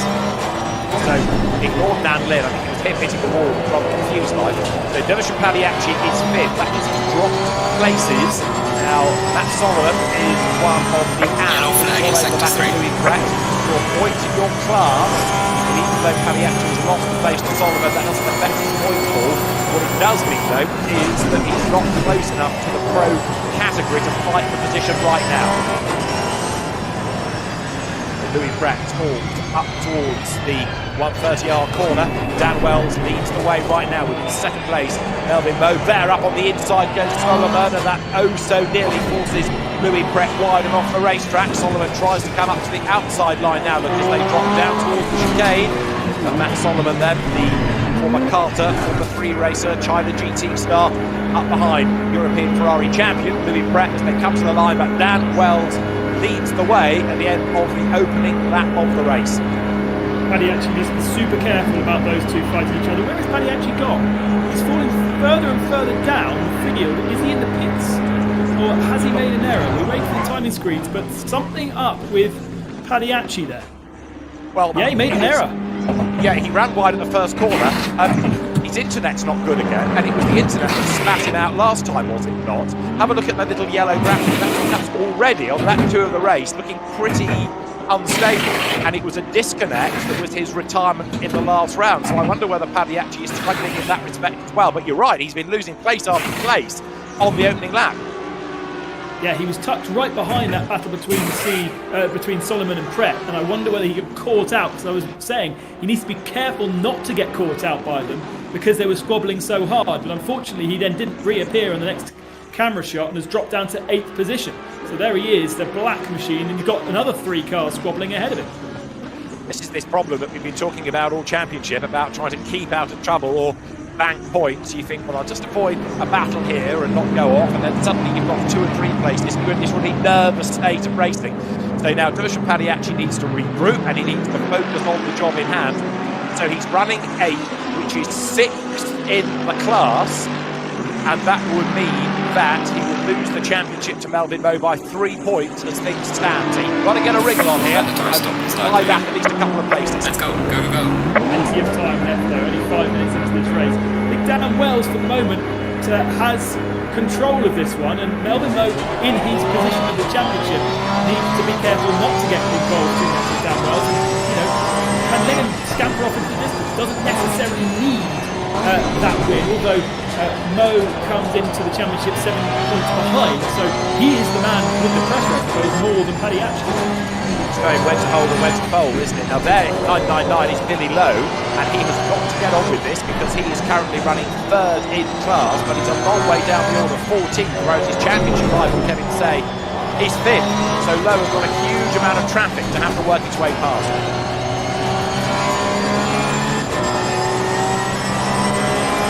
In this battle pack, all over the back of Evan Chen, who, hey, has managed to keep out of trouble this time. He must have been the back of everybody, race after race. If there's an accident brewing, he has been involved in it. Rarely is it his fault, but kept out of trouble early on. We've got an early stopper as well. Captured Barr has gone into the pit lane, one of the newcomers for this last round, and Barr goes for the pit early ball. Yeah, so Taniguchi, I think, was the second man that we saw in the room on the start-finishing straight. He retired out of the race, and then Douglas Kuhn, Ina-chan Han, Hideyoko Yasuka, and Matthew Marsh, I think, all went to the pits on lap 1. Whether that was a strategic thing, or whether that was because they had damage on the full up to sure. But another sort of sad result for Matthew Marsh, who we've enjoyed watching, and he's had the moves of pace for his team laundry house, but unfortunately the players are still One that has stopped early also is Antares Au with his Porsche, former Carrera Cup Asia racer, as they're confident through the traffic. So Antares Au is 23rd, that's the big stopper at 40. Faster car coming up behind, watch out. Padiachi is still stuck in 8th place. As there, William Brett comes up to attack once more from Matt Solomon, who lines up the inside of 130 yard, can't do it there. He's so brave to make that pass and make it a good one. Matt Solomon can't do it, slot back in, glide down towards the Campio triangle. I'm surprised that he's even trying there. I think I would be staying under the rear wing of the car in front if I've got enough downforce to run that close, and then trying to attack in the braking zone of the chicane. I think there would be more probability Faster car coming up behind you. Going on the inside of a place where there is really braking zone. Now, Dusan Padiachi had a come together on lap 67, which is Jasper Tong, and Tong is being given a stop-go penalty of 10 seconds for causing that collision. So that's part of your answer as to where Padiachi has gone to. There was an incident, it wasn't necessarily his doing, but he was on the wrong end of a nudge from the BMW Car on the right. Jasper Tong. Clear on the right. And he's crawling over to other Sean now and trying to find a way through. Very, very close to the rear end of that now, just the bottom of the shot. Evan Chen was the man who took victory in the Charity Cup race in August here. And actually, for me, should have really been in the championship fight, but had a couple of issues, massive crash at Silverstone, and that was why he's not been able to really stay in the championship hunt. But in terms of pace, outright pace, he's one of the best ones out there. Go along with that, but Dan Wells, who is a very accomplished driver and who's raced pretty much anything there is to race in the Asian market, I mean, I've run out of funds in Europe, he leads the way, 1.9 seconds to the good. Racing in the UK, he went to China, won his Formula Profit in the Asian Formula Renault champion, racing Car on the left. racing China touring cars, GT4, Formula 4, Lamborghini Clear on the left. Car on the left. Clear on the left. Yellow flag ahead. Be careful. While it's great to see him doing so well in the Asian market, and it's a shame, in a sense, that it's not better known in Europe. He'd be a big asset to a GT team in European racing. Yeah, absolutely. But making his business known over in Asia, and over in Europe during autumn. Well done, mate. This has been your personal best. Doing some testing, so has still got interest in Europe, although it's still building Faster car business approaching. Watch out. from Europe to Hong Kong. Car on the left. Clear on the left. Money where mouth is, so to speak, with a driver and the second person with the lead by 2 seconds. He's getting away from Melvin Moe. Now, Can Lee Car on has the been left. another driver this year. Clear on the left. There or thereabouts. He's had a second place as his best results of the championship season, which came to Silverstone. What can he do now to find a way past Division Pagliacci? Well, Pagliacci cannot afford to give away places, can he? Amazing how different the racing lines are going up through the SEC. Very different lines taken from Mercedes and from Audi, and actually all of these 6 cars in a huge number of lines. Coming up behind Kevin Sia, so it seems that he seems to really have a pace for it. He is second within the Audi cars. Like you say, yes, he is talking the box in the Mercedes then. So 38 coming today for 4ROUND Racing. It's not long as in Europe, that's in German on Polo series real world. And he is now Car on the left. significant in a sense. Clear on the left. Because second in the Alps, he's the cork in the bottle. Faster car is Touch approaching. the leading quartet. Pagliacci is stuck in that second way, so he can't make progress forward, and that means that he's losing time relative to championship rival Melvin Moe. Yeah, exactly. So Melvin Moe in second position picks up 73 points. Pagliacci is 6th class, and that would be 70 points. So Moe would still have a 3-point, would take a 3-point advantage. Very, very close between the two of them. Daryl Young with a stop go penalty, 10 seconds. So That was for an instant win. Gaining on the driver ahead of sector 3. As Evan Chen gets through the traffic, coming over the timing line. So we've got drive-throughs coming now for, who is that? 63. Car on the right. Drive-through. 10 seconds stop go for Daryl Clear on the right. Dimitri Pagliacci goes through. Still running 8th on the racetrack, 6th in class. Still not enough to take the championship. And life is tough because he's got other pro drivers ahead and he needs to find a way past. So the BOP is such that he can't really get close enough to attack right now. all of these penalties, by the way, are going to be helping Billy Lowe. Yellow flag ahead. Watch out. He's the championship rival in the AM category Box, to we have to Kevin repair the car. And Faster car is approaching. 2 Watch cars out. will be removed out of his way, including one of his AM rivals. So that will put him up in the 3rd in the class. He does need to get ahead of Kevin to have a chance to take the victory in the championship. And there's a lot of pro cars. Box is left, we have to repair the So car. the Class A is holding all these guys up. Billy Lowe may destroy the party, Faster but car is he is actually caught up behind Darryl. So he could do with Darryl taking that penalty as soon as Box, we have to repair the car. Justin Tom was got on the pitch as well to get his 10 seconds stop and go out of the way. Evan Chen in 6th place then in the Aubrey House Porsche, keeping Sean Tom behind him. Division Pagliacci is still there in 8th place, but right now he hasn't got the answer to how to prise open any doors. If anything, you have to wait to see what Tom can do about Chen. And that could be his chance, but it is Car Tom on the that right. makes a move Clear on and the is right. able to capitalise on whatever happens ahead of him. very, very close. Be sensible where you choose to pass all the way down here. Very defensive work from Evan Chen. And gosh, look at the overspeed. Sean Tom around the outside. Maybe that will push the Porsche wide. The place to do it is into the chicane. Is he close enough? No, he's not. And Pagliacci chooses again just to stay out of the trouble. Very frenetic. It's not the place you want to be when you're fighting for a championship in such close confinement with other drivers. Blasting past the pitch, Sean Tom, very experienced Audi racer in the real world, whether it's a one-make championship or a GT3, and he goes to the outside of Evan Chen. Faster car coming up behind you. Car on the right.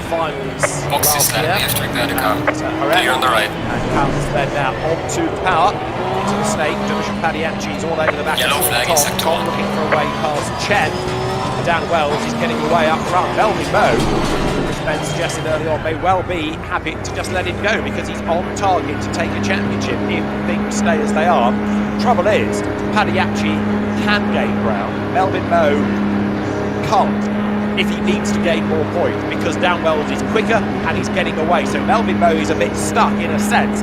He's rather dependent on what happens further back, affecting Pagliacci's race. His race is almost now decided. Yeah, 73 points is kind of his maximum unless Dan gets himself caught up with the back marker, which it's entirely possible. As we found out, especially across this season in these pro races, they are a little bit more unpredictable, and Dan got caught out last time by a slower car ahead of him. I think it was Darrell O'Young actually. He'd come out of the pits and was driving a lot slower, and Wells basically tried to pass him, to go for a gap, thinking that that Darrell would move over and that gap would appear, and it just didn't. It should have done, but in a world where the drivers are not as experienced in sim world as Dan, he's kind of was making assumptions that didn't actually happen. So he's still got to be very careful when he gets coming through the traffic to make sure he does it cleanly.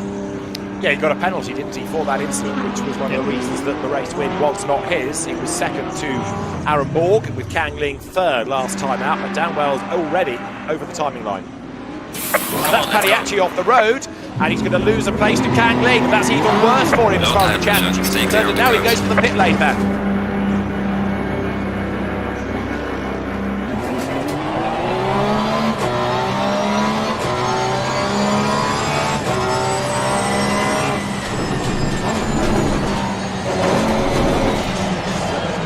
Pagliacci down the pit lane. I'm afraid Pagliacci's race unraveling a little bit here. He hit that brake wall as he came into the pit, so problems with Pagliacci continue. Now we need to see where he's going to be when he comes back out. Has he got any damage after the early incident? That's why the car was lacking pace, but that seems to be a mistake going down towards the Casio Triangle. We'll have to wait and see if there's any race control message that goes along that to suggest that he might have had an assist. But what you can see on the pictures, it looks like it was a mistake from Pagliacci, and it's all unravelling. This is going from bad to worse. Now he is the leading stopper. Where is that going to help him at all late race? Let's just wait for the timing screen to sort themselves out. Sometimes they're a bit slow. Before Darrell, Tarazal was the best stopper, and he was actually 20 seconds clear of Matthew Marsh, who was second in the stop. Now Pagliacci comes to the first sector of the lap, 13th position. It says he is on our timing screen. We need to clear that before we first exactly that position. And there it is, confirmed. So he's still ahead of the number 76 Mercedes of Leo Chin. Racing team later entry. Finish on the top. Matt Solomon heading the AMS deserves another cheer, just like he did at the Sim. He was unlucky not to win there. Here he is running third, heading the AMS category. Not really fighting for that in the championship. Sadly, when he is showing how well he can go in a race. I think in the sim category, the AMS pros here have been decided by the organisers rather than the AMS qualifying through. So very much a more stable grid, and I guess it's kind of been decided on the amount of experience that sims that these drivers have. Is it going to check? On the inside of Sean Tom, that's Tom trying to get the place away from Evan Chen. On the outside line and turn one, couldn't do it. Evan Chen sticks out his elbows, and Kang Ling, look, in the Lamborghini, is getting closer and closer all the while. Well, great leader for Lamborghinis. Mercedes second, third, Ferrari fourth, Mercedes fifth, then Porsche, Audi, Lamborghini, Mercedes, Lamborghini to round out the top 10. Yeah, these guys were stuck behind Kevin C for a while, but it does look as though it's now Evan Chen who's more of the court than Kevin, who's maybe turned his fuel mixture up, maybe not saving as much fuel. Remember, just like we saw in the sim race, these guys will also on Mercedes need to save fuel at certain points to get their cars again. So that is Melvin Moe, that's Matt Solomon, that's Kevin C, and they may choose not to and therefore have a longer pit stop by refueling the car. That's the other way of doing it. Use a bit too much fuel, you know they've got to do as well, and then actually refuel. So let's see, maybe that will be one of those confusing things that we've seen before, where somebody loses time in the pits and we don't know that. Matthew Marsh goes through and looks to try to gain a place in defence of Philippe de Souza, who runs out wide. So de Souza off the road and back on again. Mackiney Ham slots in behind Matthew Marsh, who is a pro. Matthew's won a lot of racing over the time. player race winner of the British Grand Prix one year, and now sets off in pursuit of Charles Liberty for attack. Lamborghini further up the road. You've also got the Bentley. Keep an eye on that down. Can clean. That's been the case with GT car, showing better than he did when he was a Formula 3 racer. Put himself up on Sean Todd as well, so he's making progress forward all the time. Yeah, all the way that Sean Todd by attacking has actually compromised himself. BMW versus Lamborghini here. Anthony Fong we haven't seen too much of, and that's Tanguy Lei going all the way around the outside and making that move still. So up into the top 10 now. Paddy actually is still in 13th place, but still the best of the stoppers. But I'm playing the fastest lap so far. First and third of the race. And in the background there, you see number 3 of Dominic Ann, a very spectacularly coloured Porsche, the green and grey, but that lost time early on, so another car was quite a long way down the pecking order. This is the first of our BMWs. And Anthony Fong hasn't really adapted to sim racing as much as, you know, in terms of real world, you'd say he's one of the most famous of our grid in terms of what he's done, his performances, where he's raced in single seasons as well as GTs, but he definitely hasn't adapted to sim racing the way that he's Slow car ahead. in real world. And a big lose there, the Audi off the road. That is Kat Chun-Ma, the STS Motorsport crew Audi Chinese driver, was 20th, ain't there anymore. That gives Aaron Lim a chance to move up one place, and Aaron Lim's BMW comes now up towards the timing line. 40 minutes on the clock, and Lim up one spot. Big lose in the rear end there, very surprising, kind of threw the car in.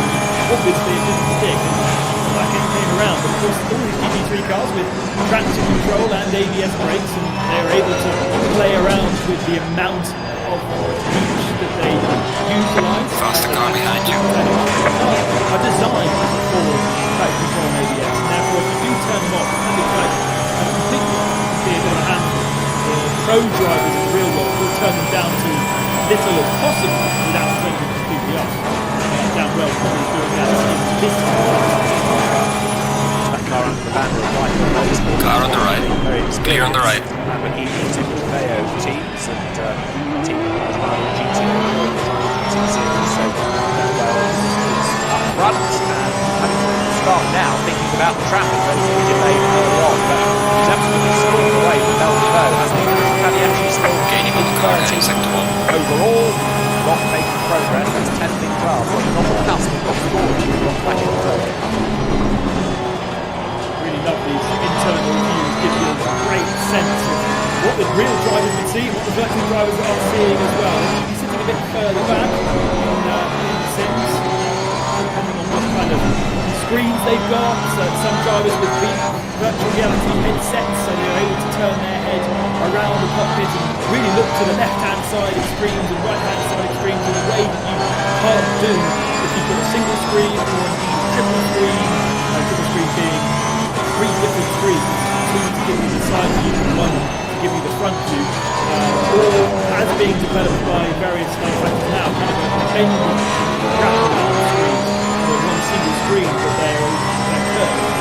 So different options, and those are the kind of the variables that all of these drivers will have, as well as different sets of pedals and steering wheel, which will give them different levels of feel.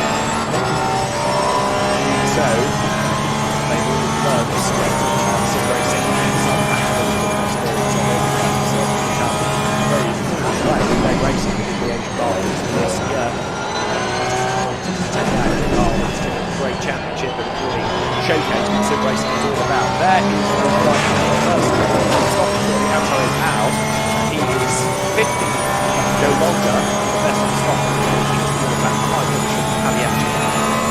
But the key thing about that market is if you take esports globally, not just motorsport, but all the different games that you can play online, multiplayer, and tournaments where you can win lots of money.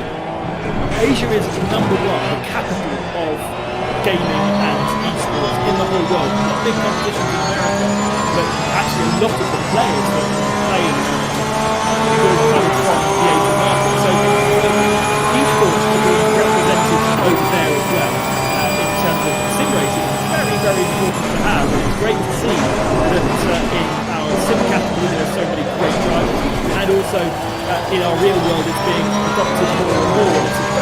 very good place for SRO as a market and promoter to place themselves and see how much traction they can get out of the Asian region from perhaps running more of these events in the future. Yes, I mean, people now with the investment into the kit have got a desire to use it, haven't they? And we're seeing more and more sim racing teams spreading out. I think people into motorsport, even if it's not real well, because it's another way of doing it. Sim to real, others are doing it real to sim. We've seen discussed on previous events. There is Melvin Moe working his way through the traffic, and this is the man at the moment, the champion-elect, because running second, he's outscoring Dimitri Padiatri quite nicely, and they must be having one or two more drivers to cycle through Pittsburgh. We're approaching the halfway point, they're not that far away from the 13th mark, and Melvin Moe heading on with the job nicely as Mercedes comes out from the chicane. He's not causing the fight against Dan Wells, he knows he's not going to be racing against Dan for points. Melvin Moe, an experienced GT racer, comes through then now over the timing line once again. 4.6 seconds back from Dan Wells, but he's comfortably ahead of Dimitri Padiatri. 25 seconds lost on this lap for Sean Tom, down to 13th position now behind Padiatri, so he's had an issue somewhere. As Melvin Jen holds off very, very aggressively. Ling trying to go around the outside, it's not going to work. Could get the switch back to the inside of turn 2, so it's not quite close enough. So something has happened to Sean on the right last lap. He's not pitted, so perhaps Sean only has pitted. If it was, he's very slow. Gaining on the car ahead is 73. Forward, he can get up and Kevin say, but he still needs Kevin to have a problem because it's not just places on the field, that is the gap between, and look, we've got a 15-second margin within that 9.5. He's just a long way back in terms of time. And Ling is hard working for time, chasing after Edward Chen. Ling is in 7th place here. Now, once again, Lamborghini, who's operated under the Climax Racing banner, and they're here and maybe under braking to back the border. It's really heartening here to see Evan Chen having a good and solid run, keeping out of trouble with people not driving into him. The best result he's had in the year is 5, but Applehatch's had the pace to go a lot better than that. Yeah,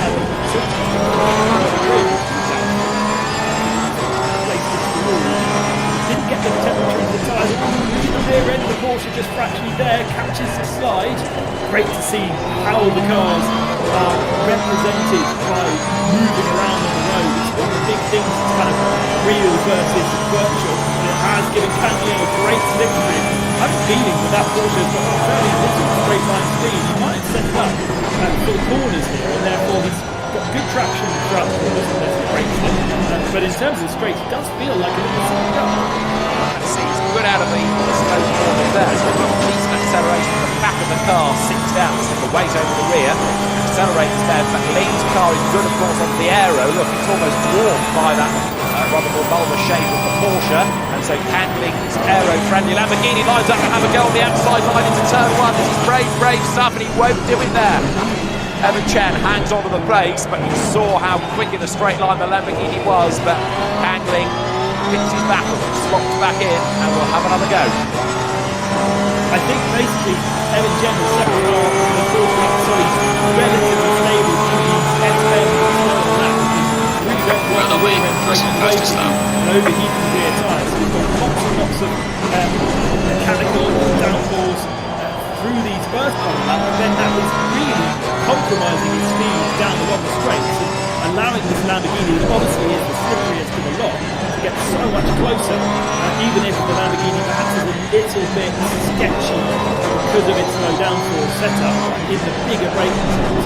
It's still able to, he's so far back, he's still able to get closer and closer, and if that Porsche breaks traction, then the Lamborghini has the opportunity. Nice fair racing though, the two of them going through turn 1 and half the race walking up. Yeah, good to see, wasn't it? And they're also not that far behind Kevin Say. Now, is Kevin Say doing the right thing here, thinking about points for the AMP Championship, a bit like Melvin Moe just driving his own race, or is he genuinely struggling for speed? That car, racing Mercedes, holding the team honour. You can see in the background, Evan Chen trying to wriggle his way up past Patrick Miles Audi. He's not that far behind, but again, they're in different classes, so do we need to worry about Kevin Say, or is he just driving within himself, banking those points, going out with a championship? He was a little bit off the pace at the start of the race, wasn't he? He had that big queue of cars. That queue seems to now kind of fall into the Porsche rather than Kevin Say. But remember that Mercedes has to save fuel, so he does have to drive a little bit within himself. He can't be flapped out because he needs to make sure he can't get to the end, unless he wants to make an extra long pit stop and make fuel in the pits. So, God, and just so dependent going down that road. And Kangling again trying to work out whether he goes to the inside or the outside. Well, the other option is over the top of the Porsche. He can't do any of those, so he's still stuck, still there in 7th place. Liverpool Padiachi, then, if he can go inside the game, he just have a look at that to see how he's doing relative to not only those around him, but also significantly down below. For my money, Gaining on the driver ahead is 63. He's not seeming to catch anyone, he's not being. And he does have Andy Fong ahead of him, but like We're halfway through, not over yet. He's up in quite significantly fast. Kangling, he's in the 201s. Most of the field ahead of him are in the 202s, apart from that side. Yellow flag ahead, Down jab. the left. So it's faster than they'll know right now. Alright, Fast okay, cars taking all that approaching. then. So this is one of the situations slightly tricked by him being further down the order than Dig right at the moment, but his lap times are good, so he is therefore in real terms bringing down the gap, even if he's not yet gaining position. Kangling is lining up to have another go at Evan Chen. Think about the inside, but Evan Chen moves across on the inside there, and that forces Kangling way out wide up the curve. Seems to get another length advantage. Great battle between the two.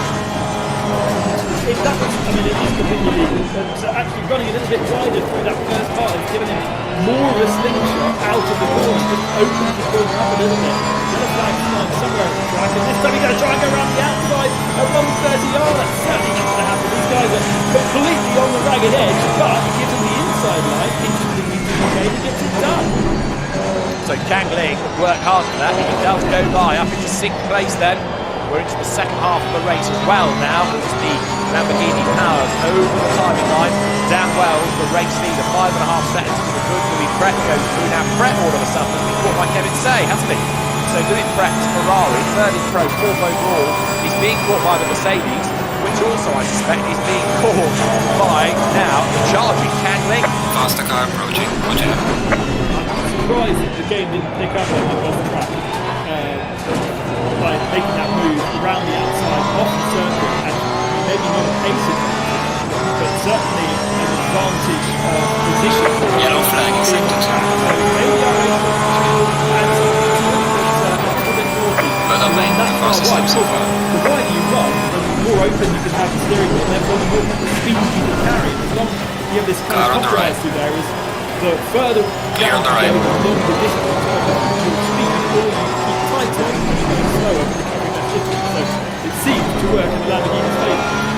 Indeed, 38 then Kevin Say going out through the hairpin. It's the power, and it's the climb. Through curve, so they loop their way around this fabulous circuit. Luca, Kevin Say, fast leader within the championship, but similar Mercedes leading the category at the moment. So doing a very good job indeed to be the 3rd overall match best race result, 5th this season. There's the champion-elect, Melvin Moe. Right now, he is outscored Padiachi. He is on target to take the crown, but we've still got half the race to go. Anything good yet happen, couldn't it? Domino's last lap time with a 2:01 dead, he comes across the line with a 2:00.8, so actually he has great pace and he doesn't have traffic in front of him. Padiachi doesn't, I don't think has traffic in front of him yet, he will very soon, but he isn't anywhere near that kind of pace. So let's see when he comes across the line this time. Still got about 2:01.9. Warning for exceeding track limits. That's a long way off a good Melvin Moe.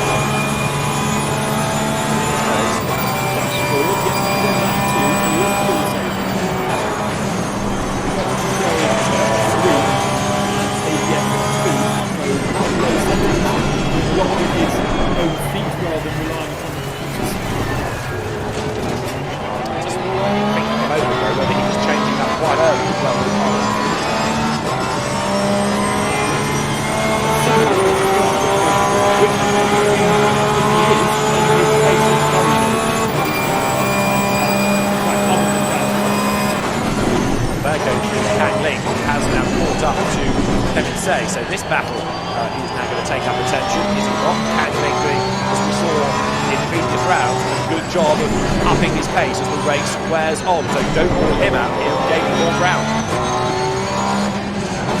Soon going to have to be a bit concerned for Dividend Pagliacci. He's going to be in the clutch with Andy Fogg and have to clear that traffic. So I think Fogg is that remaining, so it won't be a battle for that. It could be one car. He's only second and a half behind, so that will be a potentially a little time long. Okay, that was Kangling's view there. Speed does once more. Storm their way up. Casio driver is going to be able to get close enough to think about a move this time as he's pro on cam, don't forget. So through 130, off goes Kangling, and into the barrier goes Kangling. Lost the back of it, around he went, and he's going to pick up damage there, and that would have done the tyres no good at all. Flat spot like you wouldn't believe as Pagliacci there makes a move against Andy Fogg, runs out wide, and the Mercedes rather cheeky tries to squeeze up the inside. Now that Mercedes is a lap back. Number 63, that's the car of Heng Min, but Pagliacci finally seems to be making some progress now. Yeah, good that he managed to clear quite quickly, although a little bit aggressive on the chip and shoulder, and moved himself up into the ninth position as the best of our pit stoppers, and has 14 seconds before he gets anywhere near Day. Defensive work, hopefully, on Heng Min. Heng Min fancies to get past him. He does, although there with Brett, another quick rider worth keeping an eye to. He's now being chased by Kevin Say, and Chen is fit. Matt Solomon has pitted, and Kangling has pitted as well. So check out the damage, maybe do a repair. They're going through his Division Pagliacci, and the lap car of Heng Min tries to stay with him, runs out of road on the outside. But now, look, Pagliacci is up into 7th place overall, and he's the best of the stoppers. And now, where does that put him in his class? That puts him 6th in pro, doesn't it? So he, for that, will get 70 points. Melvin Lowe is still on target Yellow for flag in 73. sector Still 3. advantage Lowe, but Faster car Pagliacci coming now behind looks you. to be pushing even harder. Well, Matt Solomon came out of the 3rd or 4th position, and is definitely behind Pagliacci. By how much we won't know for a few more moments. But that means that Pagliacci could well be on the same part of the track as Melvin Lowe once Melvin hits. He's going to be well up there. The gap to between Pagliacci and Yellow Matt flag, Solomon be careful there. That's There's a slow 12 car. seconds. So Pagliacci is really in the box seat here. He could even be kind of in contention for the win. Slight dramas early on. Okay, so Pagliacci now, clear racetrack around him, heads up towards the curve. Next target for him is going to be 213 BMW of Tenku Ejulay. There is Andy Fogg, who has locked that place. He's in 8th position. 23 minutes to go. Green yellow flag. Drawn a short top turn through in line, trying to recover. There, 36. That is Matt Solomon going ahead of the Audi of Billy Lowe. So that will change for second to within. Yeah, last don't forget, Billy Lowe was yet to stop. So very definitely this is a Matt Solomon round, just dominating within the class. Yeah, it does show that Billy Lowe in the Audi, and the Audi's not necessarily the favourite car around here, is really struggling. He has been able to, he's certainly not qualified very well. We've seen him elevate himself and have really solid, strong races, keeping out of trouble and getting a decent result by the end. But today, it doesn't look like it's going to happen. There's so many cars to himself. And can I say, neither of them yet. Definitely say that he gives that one the advantage in terms of the race. But in terms of the championship, it's only between Say and Lowe, and there is a huge advantage to Say right now. So with Brett into pit lane, the moment Ferrari driver. Dan Wells' advantage has come down a bit as well, from 4 seconds to 3.7. Might be traffic, might have been a moment, but I suspect it's more likely to be traffic. This is Kevin Say's view for the moment. Clear real estate up the road ahead of him as he turns through that long corner of smooth onto the power. Evan Chen is the man chasing after him. Pagliacci is in 6th spot and still hunting down more paces, hunting down more points in all of this. So good, it just feels so real, and sitting on all of the bumps and donuts on the windscreen, sun coming through, and now 7 o'clock is local time. Times 2 for our races today. It was supposed to start in the dark, but obviously the sun rises early over in Japan. So our calculations here are a bit off. So we can actually stop the race. Right the land with the rising sun. Faster car coming up behind you. Doing prepped.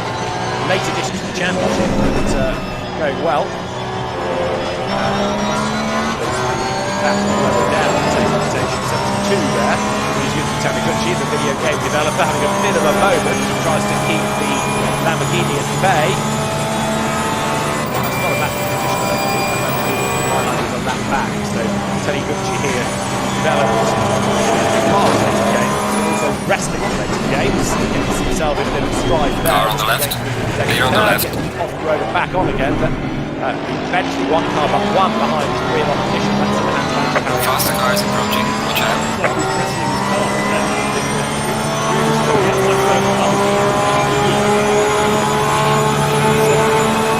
Losing time to the car in front in sector 3. And yeah, great character actually. He used to race the Gonto in the really great time to have. It's in his the ball pulled him out. Worried about losing him to injury. Obviously, knowing that all territories is very difficult.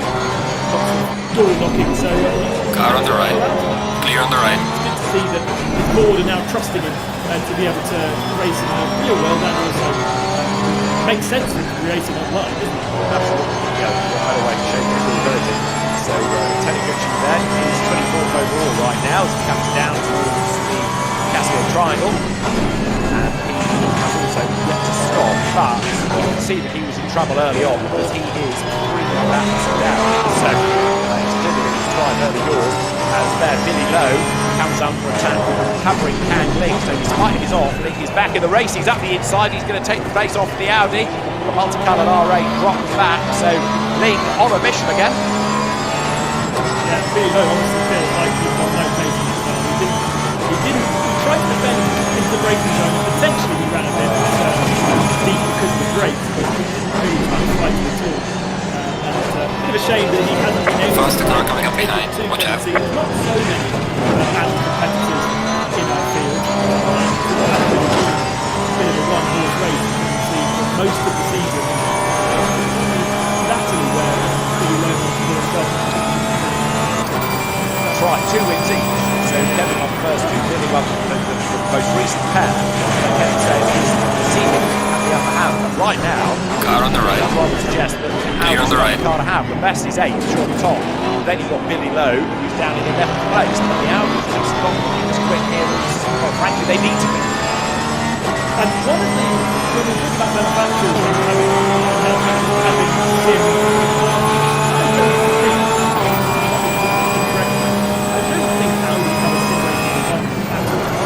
They might have a licensing department, therefore the licensing department would sign off having this car in the series, but there's been so much more influence now from motorsport departments, various different manufacturers in the performances of their cars on track. Porsche have a very strong motorsport esports department, as do BMW. Bentley have a smaller one, certainly in the European series, had quite a influence on that European championship. But someone like Audi, I don't think has any kind of relationship at all with them. That could be, why the car is replicated incredibly well. BOP is exactly what the SRO BOP is, but just doesn't have those people back in. Not be surprised if that didn't come fairly soon. You think about Audi and his plans relative to maybe seeing Matt Solomon get up the inside and go ahead and Sean Tom for 8th place. Audi restructuring his DTM model, putting out a Formula E, going back into sports prototype, like he's working for this Tim right next to him, at least his e-sport. I'd be surprised if Audi did not get there. Why has Billy Lowe got a 30-second stop-go penalty? That was from the game, I think, not from the race direction. Yeah, so it's either that he's suspended pit lane, that seems to be a very harsh penalty for the season pit lane, not going 30 seconds as what we saw in the earlier race, or it's that he's had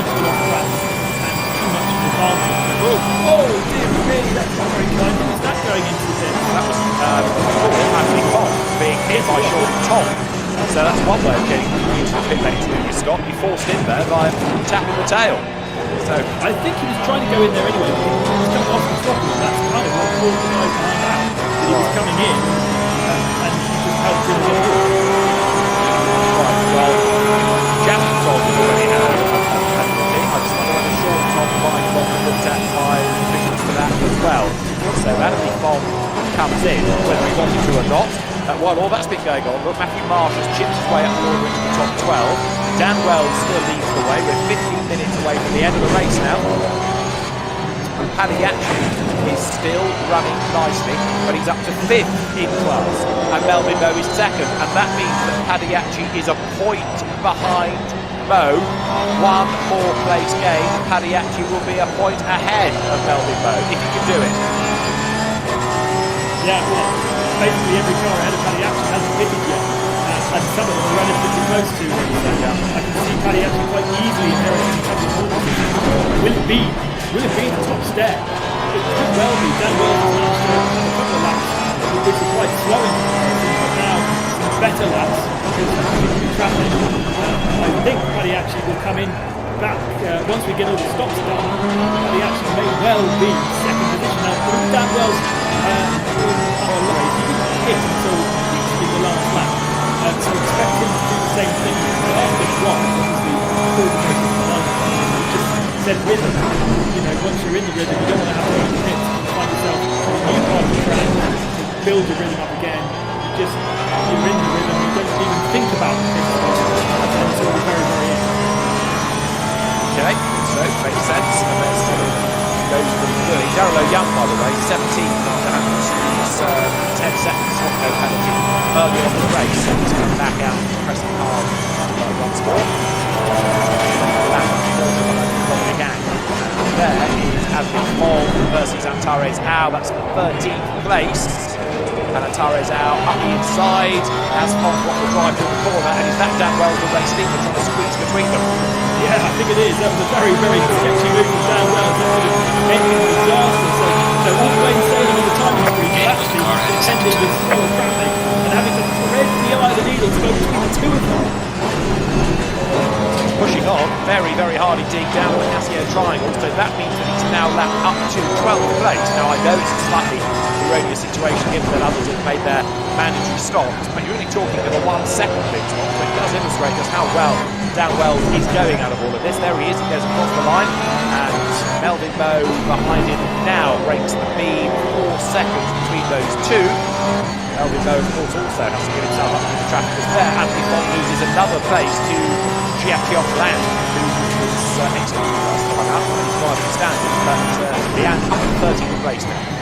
Yeah, actually he's been a relatively fast competitor when he's not been naughty, but has a similar livery to Melvin Moe, so that's slightly confusing that he's in the front of the shot and actually Melvin's in the back of the shot, both running the motor in a similar livery. Sean Tom, 10-second penalty for causing a collision with Adderley Fong.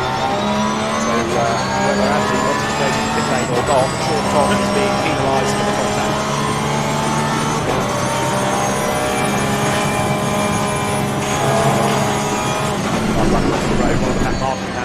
Slow car ahead. Way, but I'm trying to keep out of the way, almost getting in the way perversely. Right, so Tom has got this 10-second penalty. It's not a stop go or drive time penalty being applied according to the data, and still that leading through the entrance pit. There is the batting bomb going through. Right, so the free race, a little better. A good name for himself, GT and Tour in Asia.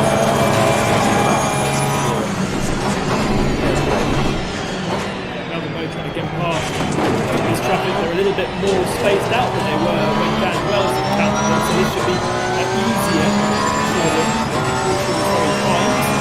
And we find going forward space.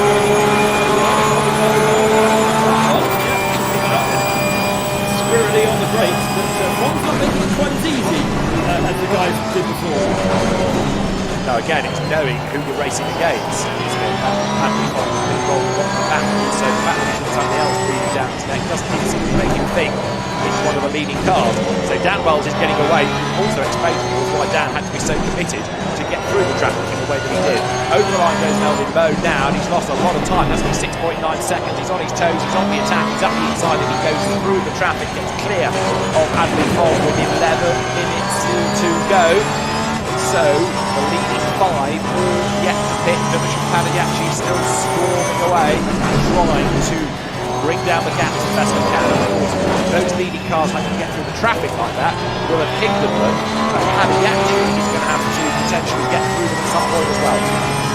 He's 5 seconds back from Second Lay, so Second Lay is quite a long way back from Evan Chen. So I'm not sure whether he's going to catch them before they go into the pit. But at the moment, 3 seconds on that back, just being built up.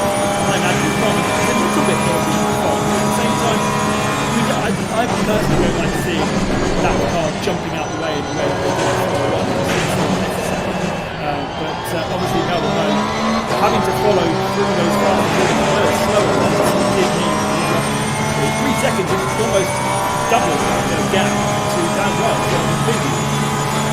Yeah, just thinking about that, Bond has been in, so therefore Pagliacci is going to have to think about that away. I think what they've done there, I just wonder whether actually so far that he won't catch them in the remaining 10 minutes. It also makes me wonder whether after their pit stops, Wells and Moe are going to fall back behind them again and have to get clear of the traffic. I know we're only talking of a 1 second pit stop. We've got the drivers up here, so going together.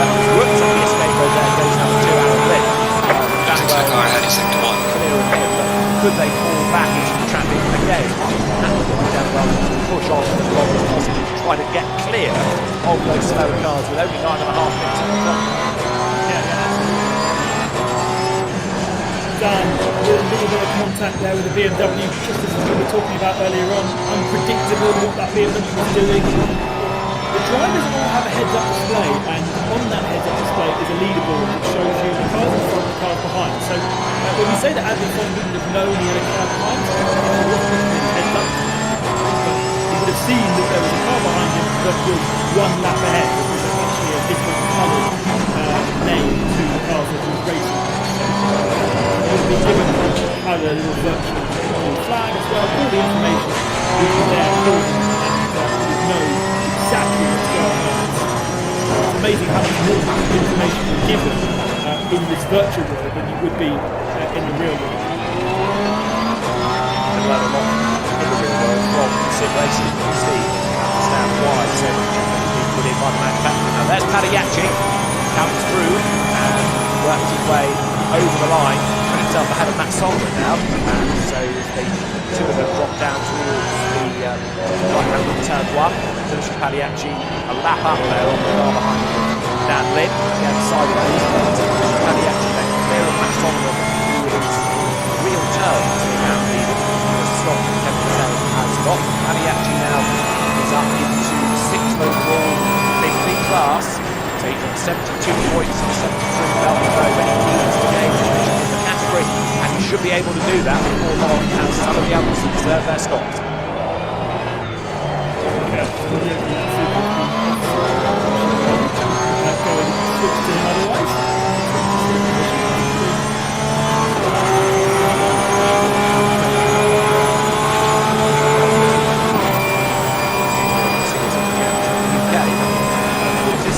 A problem, isn't it?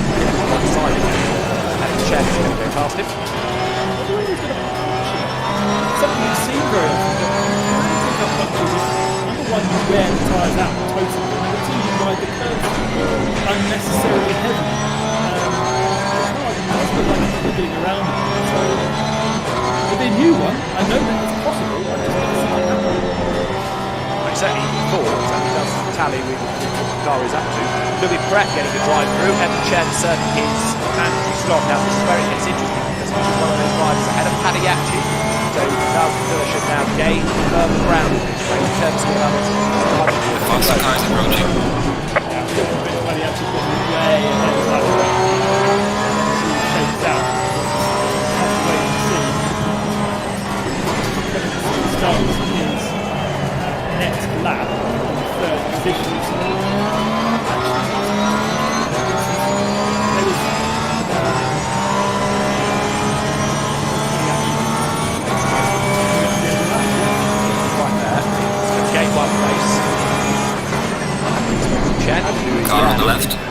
on the left. Like a long stop.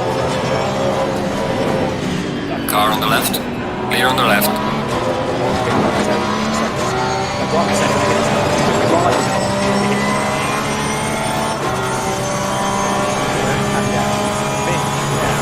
Which is really cool within the class, which he will get 74 points. So right now, he is ahead of Melvin Bowes. He's gained that place to go ahead on points. Yeah, it would have been so bad. There's a slow car ahead. That decision to Yellow flag, be careful. what Melvin Bowes was doing and get himself a different car on the circuit. Incredible how by simply moving your car to a different car on the track, different times, he has been able to build such an advantage over his competitors that look like a definite. So the race leader, Dan Wells, way clear of Melvin Bowe now, 7.8 seconds of margin, which is really bad news for Melvin Bowe. In fact, actually, there are two big bits of bad news for Melvin with 5 minutes to go. One is, you're not going to catch Dan Wells and take points away from him and boost your score. And the other is you're being outscored by someone like Division Pagliacci, who is now ahead in the championship once again. And you've got the teammates ahead of you who has a bit of a reputation for being slightly naughty again. Yeah. Kevin Say down the pit lane. Now this is difficult to see what pans out within the PAM battle. So Kevin Say should stay ahead of Middle Low.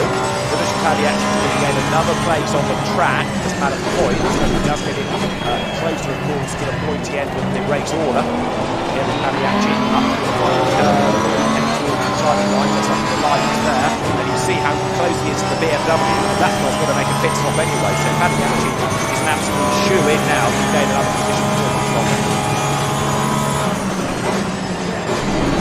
Ahead is Melvin Bowes to be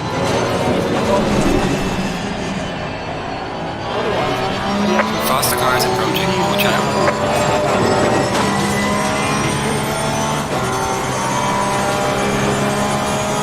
Yeah, there's a minute difference. So actually, a minute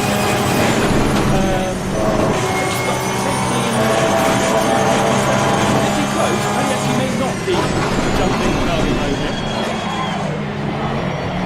This is Pagliacci then. Stands, he's going to be ahead of points. Melvin Bowes presses on. Really, he thinks that well to have a problem with the stop.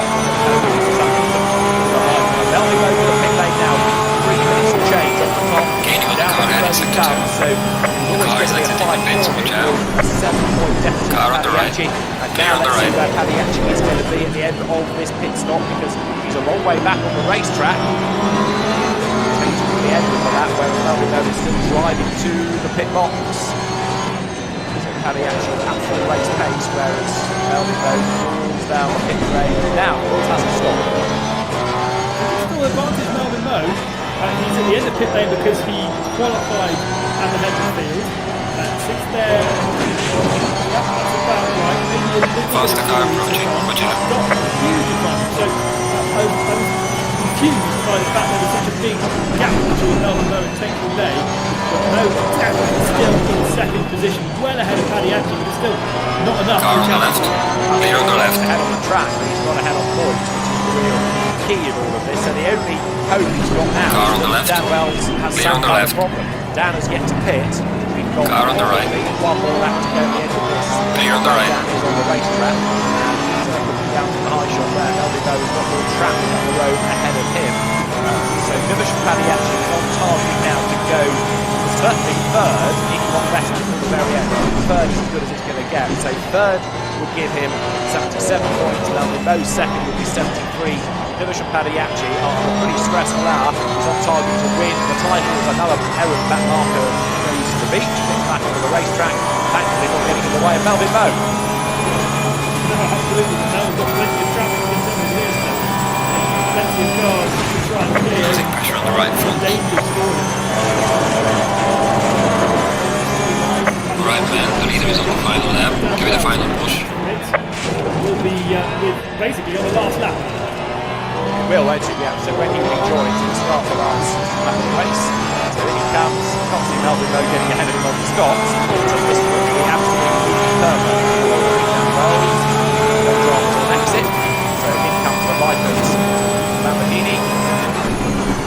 Melvin presses on, but Dan Wells, it's a great drive, and it's great to see Dan do this. It just leaves that taste in your mouth thinking, we should have seen him in every round of the championship. He could have been a major factor. Yeah, absolutely. He should have been a major factor. A bit like his teammate, Dan Bikini teammate in the European Series. Dennis Lynn, who was an amazing sim driver in the first round, and didn't appear after that. It would have been great to have Dennis in the European Series. And it's frustrating that Dan had this appointment in Europe, and he couldn't do the full season for this series. But Melvin Moe stays in second position. Dan Wells stays ahead of him, and Tony May has not pitted. Now he can pit just 22 seconds left. Now so he gets that stop through.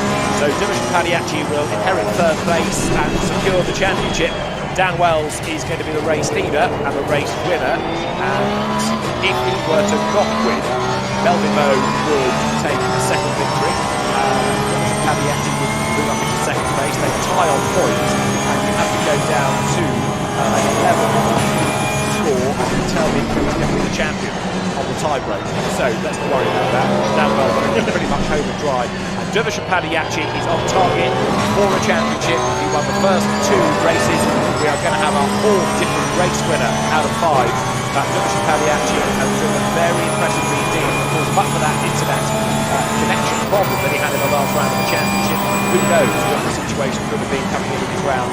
As it is, though, he has been attacked early on by Jasper Tom, made the best of it, had an early pit on the weak route, and he's on target to win The leader has finished the race. the World Asia Esports Championship for the real drivers in that pro class. And bear in mind as well that Kevin Say is staying ahead of Billy Lowe. He's going to win the AMS. Dan Wells is on target then to score a race win. Alright, checkered flag. Good job. You did the best you could. I'll bring the car back. Sets the car up for the right and the left, and ready now to accelerate up towards the timing line.